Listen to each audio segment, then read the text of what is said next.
Bernie with his undeniable Brooklyn accent. That I was born here in New York City. And Hillary, the former New York senator, parking her campaign headquarters here. So I am thrilled to have a chance to be here in Brooklyn. Battling it out over who has stronger New York ties.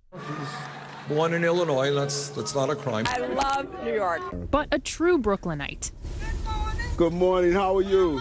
Brooklyn Borough President Eric Adams says neither of the candidates are in touch with real issues that some New Yorkers face.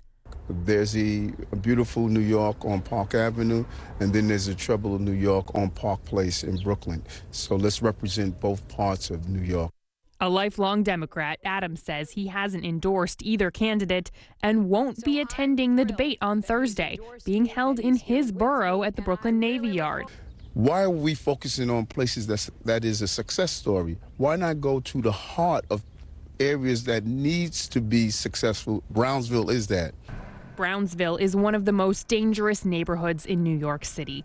The crime rate is above 40%. More than a third of the population lives in poverty. It has the highest concentration of public housing in the city, a breeding ground for gang violence.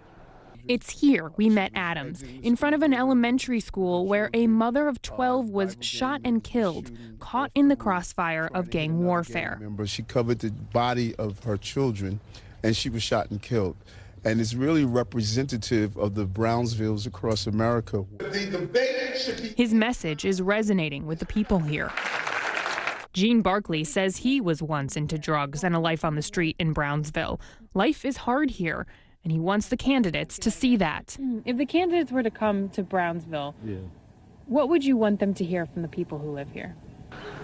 To see if they can stop the shooting and the crimes, number one.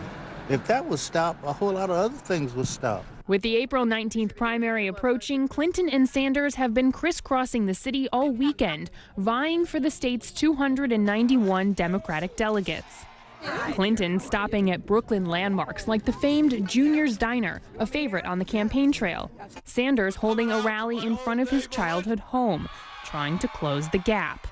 You don't think they're trying hard enough here? No, they're not. No, they're not. I know they're going to the boardwalk. They're walking through Harlem.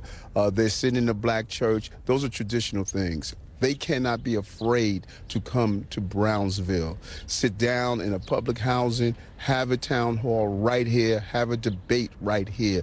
That's the right statement.